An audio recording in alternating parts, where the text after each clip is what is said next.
Bon, PlantUse est un cas d'étude de PlantNet, qui est un grand projet phare soutenu par Agropolis Fondation, donc, et qui vise grosso modo à développer des nouveaux outils informatiques pour booster la communication et les échanges de données entre botanistes. Alors moi, on m'a demandé donc de faire quelque chose sur les plantes utiles, et on a discuté, et je leur ai vite dit, oui, vous savez, moi j'ai des données qui sont très hétérogènes, donc vos systèmes de base de données que vous bâtissez pour gérer des herbiers ou des notations de terrain sur les plantes, etc., me conviennent guère, c'est trop... il faudrait définir a priori la structure des données, etc. Ça ne me plaît pas. Et on a vite choisi donc une solution wiki. Alors pourquoi MediaWiki? Je vous ai donné une raison. La deuxième, en fait, c'est que on était à PlantNet en collaboration avec des Allemands et autres personnes impliquées dans les bases de données en biodiversité et qui étaient désireux de collaborer. Et il y a un réseau qui s'appelle BioWikiFarm. Vous voyez que ferme de wiki, en fait, je pense que c'est un terme consacré dans la communauté des wikis, qui est situé quelque part en Allemagne. Mais c'est un consortium européen d'institutions de sciences de la nature.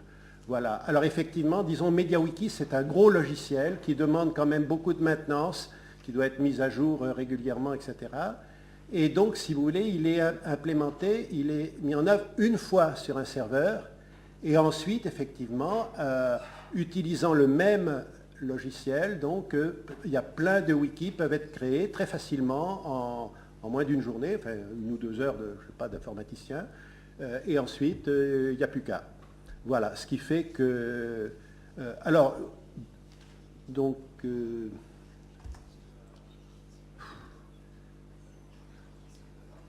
si je clique là, ça marche?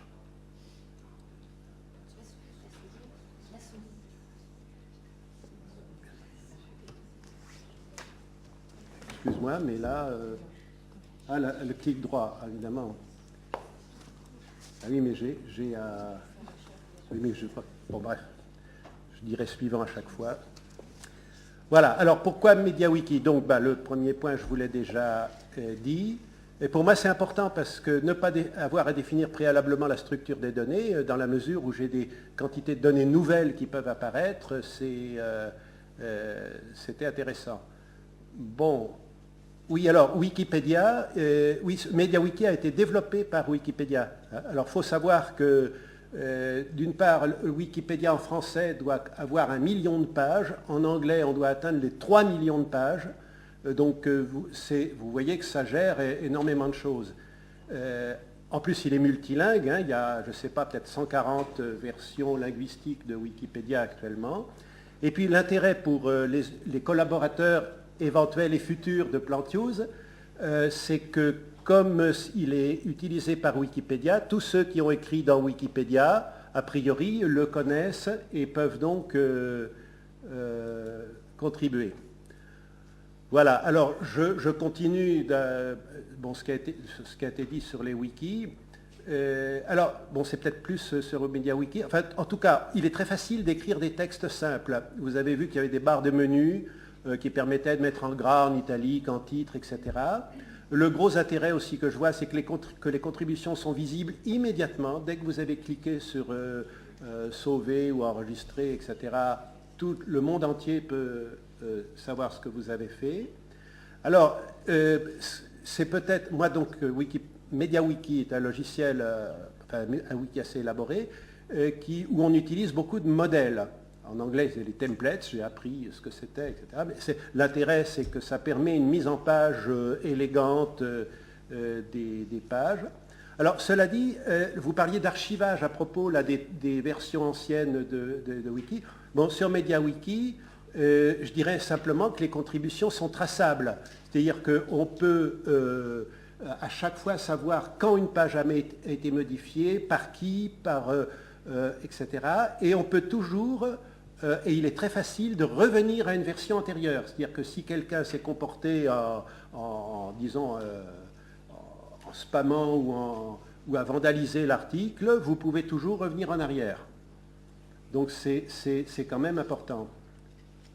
Alors, suivant. Alors, cela dit, je dois dire que les wikis en général, et peut-être MediaWiki en particulier, sont d'un abord assez rebutants par rapport à un traitement de texte. Un traitement de texte, on nous avait habitués à ce que toutes les balises de formatage soient cachées. Ce qui fait qu'on avait des textes propres, voilà. Alors qu'avec les wikis, plaf, on a toutes ces balises-là qui sont visibles. Et par ailleurs, la gestion des tableaux est vite assez complexe. Alors, ah bon, décidément. Alors, je ne sais pas. Bon, alors...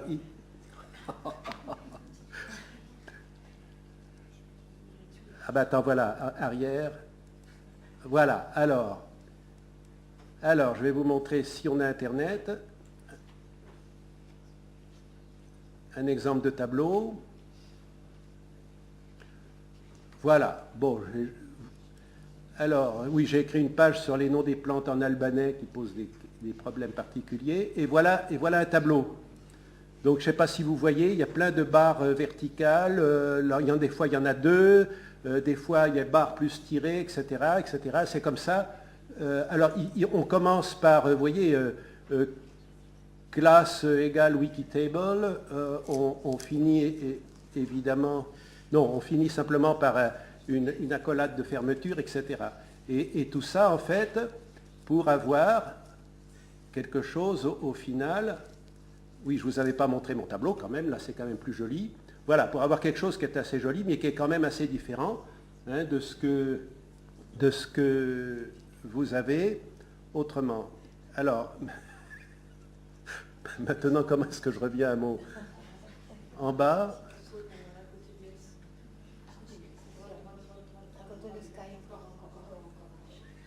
Excuse-moi. Ça? Ah non. Là? Non. Décidément, oui, Windows, excusez-moi. Mais...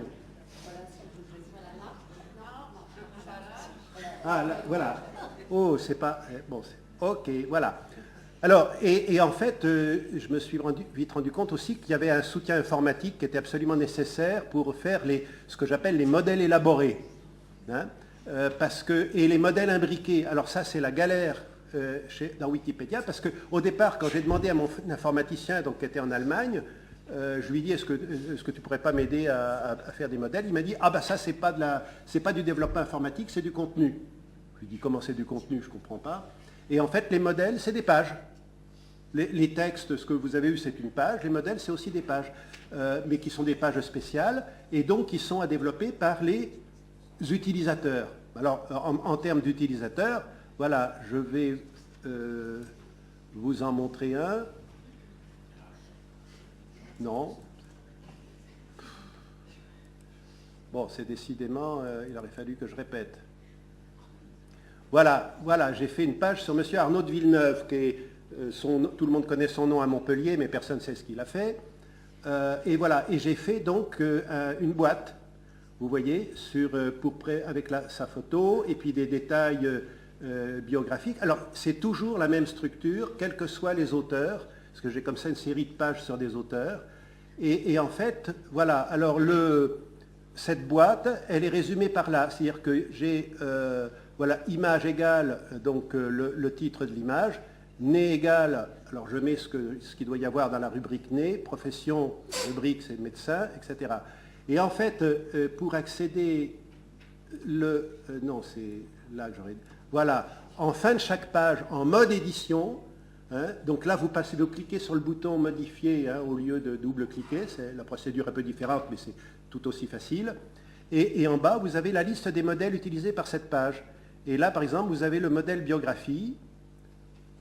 Alors, voilà, alors on vous prévient qu'il ne faut pas modifier ce modèle parce qu'elle est très utilisée. Donc parce que si vous modifiez un modèle, il est clair que toutes les pages qui utilisent ce modèle vont se trouver modifiées. Donc ça peut avoir des conséquences importantes. Et si vous cliquez sur voir le texte source, voilà, là vous avez la structure du modèle. Et alors, moi, quand je vois ça, je me dis, oulala, ça c'est du jargon d'informaticien, moi j'y comprends rien. Alors bon, j'ai quand même appris un petit peu, et ça, maintenant, j'arrive à gérer ce type de modèle-là. mais il ne faut pas m'en demander beaucoup plus. Voilà, alors lire. Mais bon, alors je vais... Wow, ah, puis on peut même le faire. Voilà, parfait. Je vais être au top à la fin. Voilà. Alors, par contre, les modèles imbriqués, alors là, quand j'ai vu ça, je me suis dit, ah mais c'est génial, je vais aller sur Wikipédia, je vais repérer les modèles qui m'intéressent et je vais les copier-coller, puisque il n'y a aucun problème de principe. Bon, j'ai fait ça, puis à ce moment-là, ma page m'a dit, ah mais oui, mais il manque un modèle. Bon, ah bah oui, parce que le modèle appelait un autre modèle. Alors je suis allé, j'ai chargé cet autre modèle et on m'a dit, ah ben oui, mais il faut encore un autre modèle. Enfin, autrement dit, parce que les modèles peuvent utiliser des modèles. Alors Wikipédia, c'est comme si vous voulez, c'est comme un être vivant. Vous savez, on a de l'ADN, il y a plein d'ADN dont on ne sait pas à quoi il sert, tout simplement parce qu'il est le résultat de l'évolution. Hein? Et ben, Wikipédia, il y a déjà une évolution de 15 ans ou quoi, et donc ben, il y a des gens qui baptisent des modèles, mais en s'appuyant sur d'autres modèles, etc. Ce qui fait que ça devient comment dire, un sacré, je ne sais pas quoi, une tour de Babel, un peu, bon. Voilà.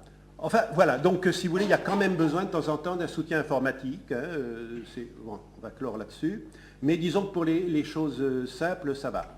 Alors, bon, parmi les choses les plus importantes, il y a l'attitude des scientifiques. Alors, effectivement, j'ai eu un certain nombre de réunions avec des scientifiques que je souhaitais faire contribuer. Et alors, tout de suite, vous ne vous rendez pas compte, il est vraiment impensable que quelqu'un vienne modifier mes données. Il va me foutre le bazar dans mes données, etc.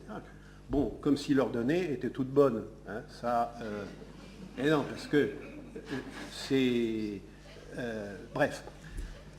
Et alors pourtant, maintenant, on a, je crois, il y a quelques années, on pouvait encore se gausser de Wikipédia. Maintenant, je crois que le résultat est là. Wikipédia est maintenant la source la plus intéressante pour démarrer une recherche. Et qu'en plus, il y a ce qu'on peut appeler une spirale vertueuse, hein, qui conduit à des articles de qualité. Parce que même si quelqu'un au départ crée quelque chose qui est assez nul, eh ben, ça va motiver d'autres personnes pour améliorer, etc. Bon, alors il peut y avoir des conflits d'édition, hein, ça j'en connais, on en connaît, mais grosso modo, c'est quand même, ça fonctionne. Alors par ailleurs, je constate aussi qu'aux États-Unis, en particulier, les scientifiques ont largement investi les wikis, y compris Wikipédia, et même même sur le Wikipédia français, mais encore plus sur le Wikipédia en anglais, on voit qu'il y a des sections entières, comme la section sur la médecine, la chimie ou la linguistique, qui sont visiblement faites par des scientifiques. Et là, il n'y a pas trop de contestation, parce que c'est pas des... par contre, effectivement, l'article sur la mort de Kennedy, là, il est bloqué depuis longtemps, parce qu'il y a tous les maniaques ou les tenants de la théorie du complot qui ont du temps à perdre, hein, contrairement à beaucoup d'autres. Donc en fait, si vous voulez, pour les wikis, tout à l'heure je voyais, je suis d'accord là-dessus, un wiki c'est un outil, et ce n'est qu'un outil. Donc tout le reste, c'est une question d'organisation.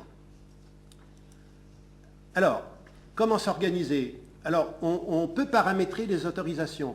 Alors effectivement, bon, je participe à Tela Botanica depuis 12 ans, donc je sais effectivement qu'il est essentiel d'abaisser au minimum ce qu'on appelle le seuil de passage à l'acte. Donc effectivement, le fait de ne pas être inscrit, de ne pas avoir besoin de mot de passe, etc., on clique et on écrit, c'est très bien. Bon, moi j'ai choisi une autre solution, je demande quand même que les gens s'enregistrent. Et je leur demande même qu'ils me disent en quelques lignes quels sont leurs centres d'intérêt. Alors l'intérêt d'avoir des gens dans une procédure d'enregistrement, c'est qu'on peut exclure les importuns. Bon. Alors, cela dit, pour MediaWiki, entre autres, en particulier, on peut bloquer des pages en écriture. C'est-à-dire que vraiment, s'il y a des problèmes, on peut toujours revenir à une version antérieure.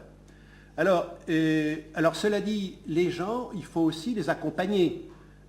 Donc, il faut développer des pages d'aide et conseiller.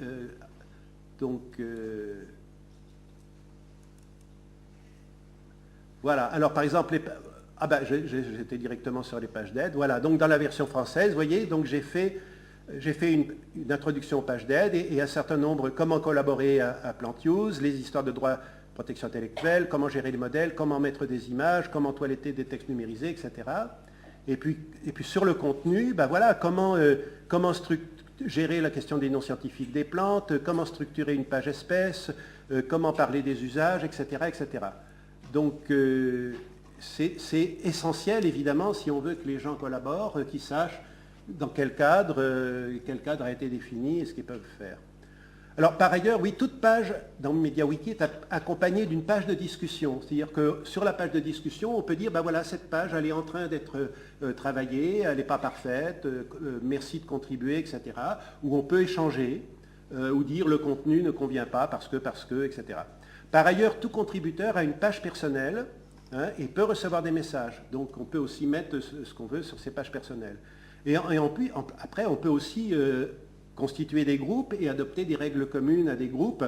Par exemple, s'il y a un groupe de gens intéressés par les plantes fourragères, qu'ils le fassent, un autre sur les données nutritionnelles sur les plantes, ben, ma foi, ils peuvent se définir eux-mêmes, disons, leur domaine d'intervention. Voilà, alors les aspects juridiques, ils sont effectivement très importants. Alors, comment dire, mon site, comme il est hébergé par BioWikiFarm, de toute façon, il se devait d'être en licence Creative Commons CC by SA, pour les textes et pour les images. Alors, en fait, l'Allemand en question, qui s'appelle Gregor Hagedorn, il a écrit un article scientifique il considère, et je suis d'accord avec lui, que la meilleure garantie du maintien à long terme des données, en particulier sur la biodiversité, et de leur capitalisation, c'est les licences CC by SA. Parce qu'en tant qu'utilisateur, il n'y a rien qui m'énerve le plus que d'avoir des bons bouquins de synthèse assez récents et de ne pas pouvoir les améliorer, les mettre à jour, etc. Et on est complètement bloqué parce qu'il y a des droits d'auteur, etc. et qu'on ne peut pas le faire. Donc, ou alors il faut réécrire un nouveau bouquin en modifiant adroitement, etc. C'est un peu stupide parce que la description d'une plante, ça sera toujours la description d'une plante. Je veux dire, l'opinion personnelle joue relativement peu d'importance. Bon, alors par ailleurs, oui, tout à l'heure, Olivier Piot a dit quelque chose d'inexact. Il a assimilé Creative Commons à des choses libres de droit. Ce n'est pas vrai. Creative Commons entre dans le cadre des copyrights et des droits d'auteur. Simplement, avec Creative Commons, vous exprimez que vous allez utiliser vos droits d'auteur ou votre copyright d'une façon particulière en autorisant l'accès libre, etc., etc. Mais vous gardez toujours votre copyright et en particulier, dans toutes les licences Creative Commons, il y a le maintien du droit moral des auteurs. Et je vois même dans les photos que je récupère de Wikimedia Commons, il y a même des auteurs de photos qui disent spécifiquement je veux que mon nom soit cité sous chaque photo, etc. Vous pouvez, voilà, et tout ça est à respecter. Alors, Wikimedia Commons,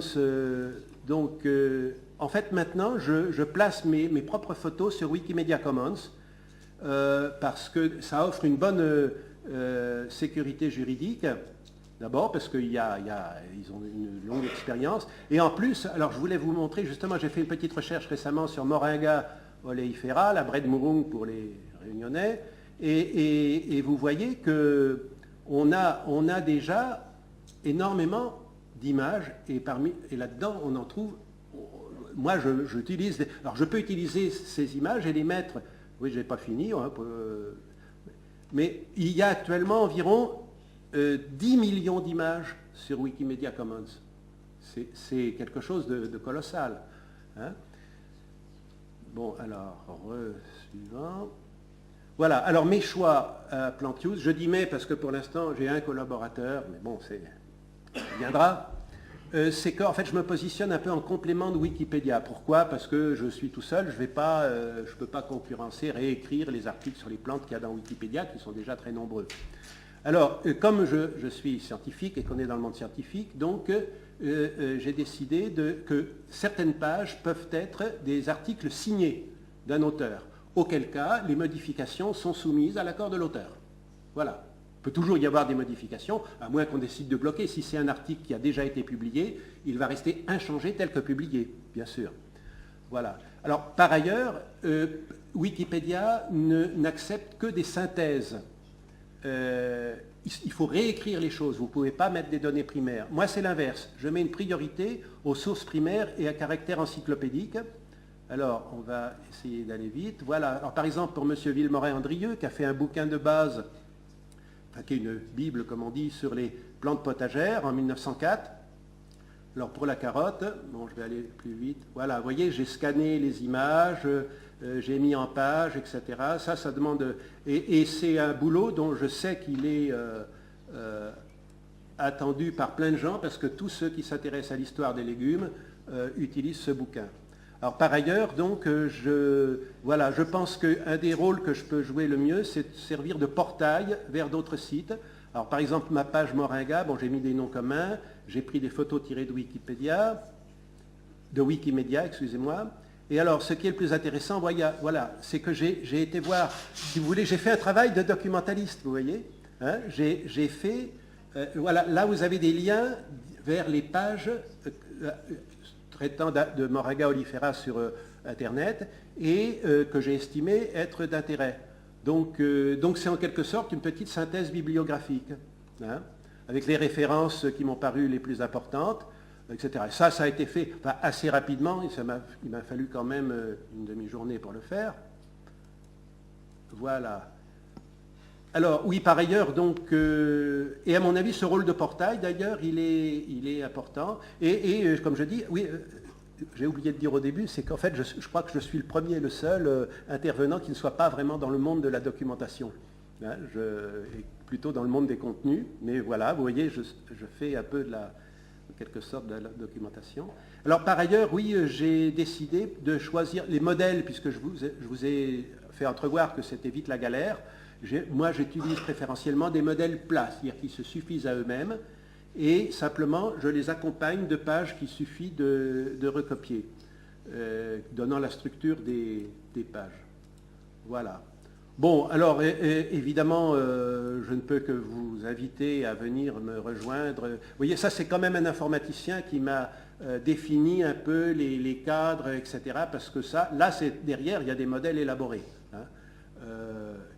Donc, oui, le site est bilingue anglais. Hein.